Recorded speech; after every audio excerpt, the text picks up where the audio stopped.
The Mote in the Middle Distance, written in the manner of Henry James by Max Beerbohm.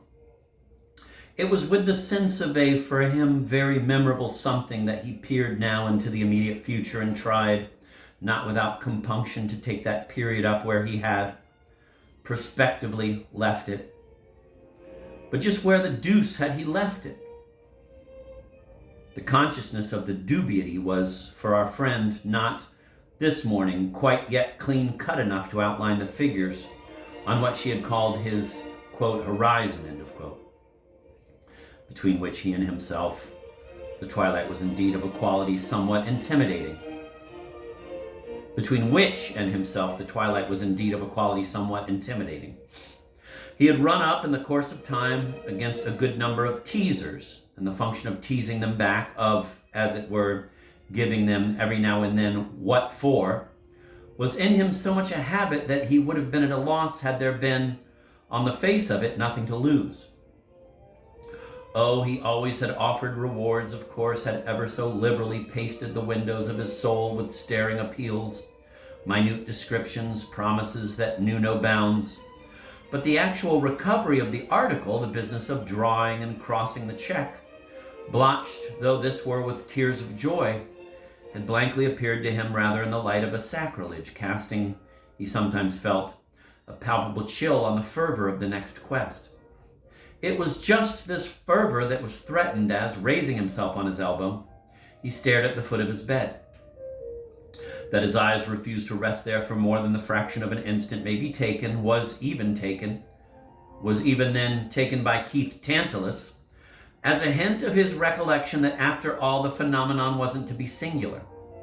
Thus the exact repetition at the floor of Eva's bed of the shape pendulous at the foot of his was hardly enough to account for the fixity with which he envisaged it, and for which he was to find, some years later, a motive in the, as it turned out, hardly generous fear that Eva had already made the great investigation on her own. Her very regular breathing presently reassured him that, if she had peeped into her stocking, she must have done so in sleep.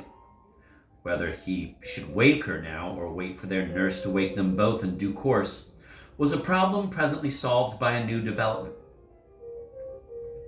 It was plain that his sister was now watching him between her eyelashes. He had half expected that. She really was. He had often told her that she really was magnificent. And her magnificence was never more obvious than in the pause that elapsed before she all of a sudden remarked, "They so very indubitably are, you know." It occurred to him as befitting Eva's remoteness, which was a part of Eva's magnificence, that her voice emerged somewhat muffled by the bedclothes. She was ever indeed the most telephonic of her sex. In talking to Eva, you always had, as it were, your lips to the receiver. If you didn't try to meet her fine eyes, it was that you simply couldn't hope to. There were too many dark, too many buzzing and bewildering and frankly not negotiable leagues in between. Snatches of other voices seemed often to intrude themselves in the parley, and your loyalty effort not to overhear these was complicated by your fear of missing what Eva might be twittering. "Oh, you certainly haven't, my dear, the trick of propinquity," was a thrust she had once parried by saying that in that case he hadn't, to which his unspoken rejoinder, that she had caught her tone from the peevish young women at the Central, seemed to him, if not perhaps in the last, certainly in the last but one analysis, to lack finality. With Eva, he had found, it was always safest to ring off. It was with a certain sense of his rashness in the matter, therefore, that he now, with an air of feverishly holding the line, said, "Oh, as to that."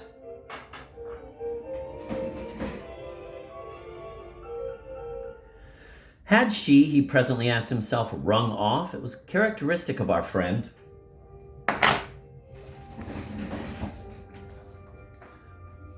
It was characteristic of our friend, was indeed him all over, that his fear of what she was going to say was as nothing to his fear of what she might be going to leave unsaid. He had, in his converse with her, been never so conscious as now of the intervening leagues.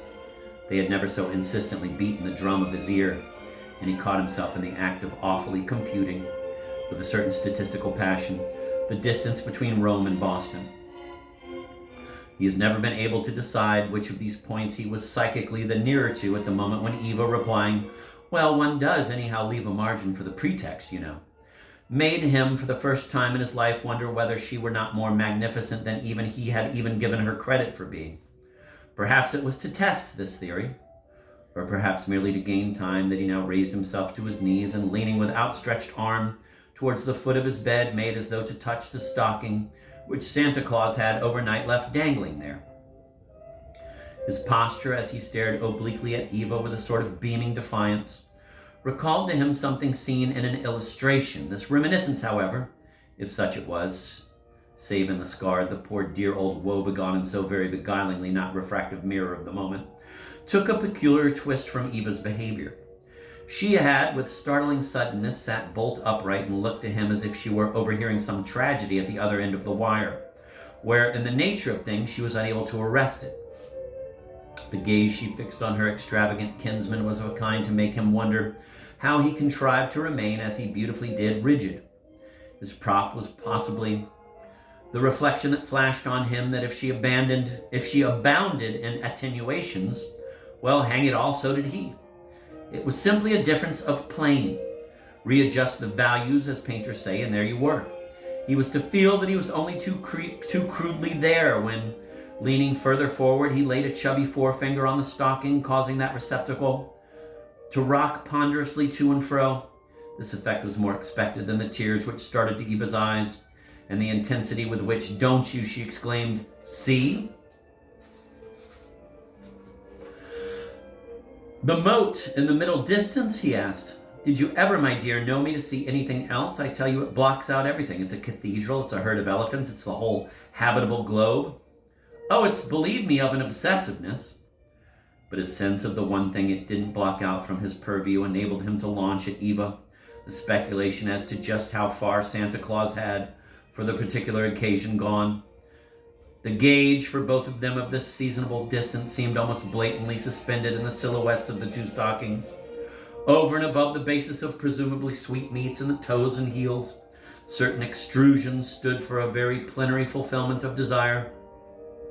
And since Eva had set her heart on a doll of ample proportions and practicable eyelids, had asked the most admirable of her sex, their mother, for it with not less directness than he himself had put into his demand for a sword and helmet, her coyness now struck Keith as lying near to, at indeed a hardly measurable distance from, the borderline of his patience. If she didn't want the doll, why the deuce had she made such a point of getting it? He was perhaps on the verge of putting this question to her, when, waving her hand to include both stockings, she said, "Of course, my dear, you do see.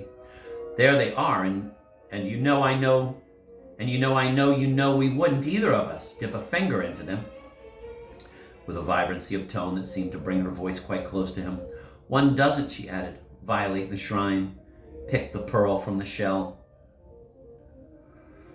Even had the answering question, "Doesn't one just," which for an instant hovered on the tip of his tongue, been uttered, it could not have obscured for Keith the change which her magnificence had wrought in him.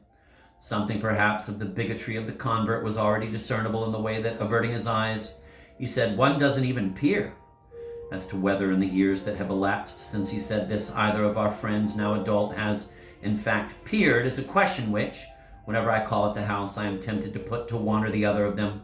But any regret I may feel in my invariable failure to come up to the scratch of yielding to this temptation is balanced for me by my impression, my sometimes all but throned and anointed certainty that the answer, if vouchsafed, would be in the negative.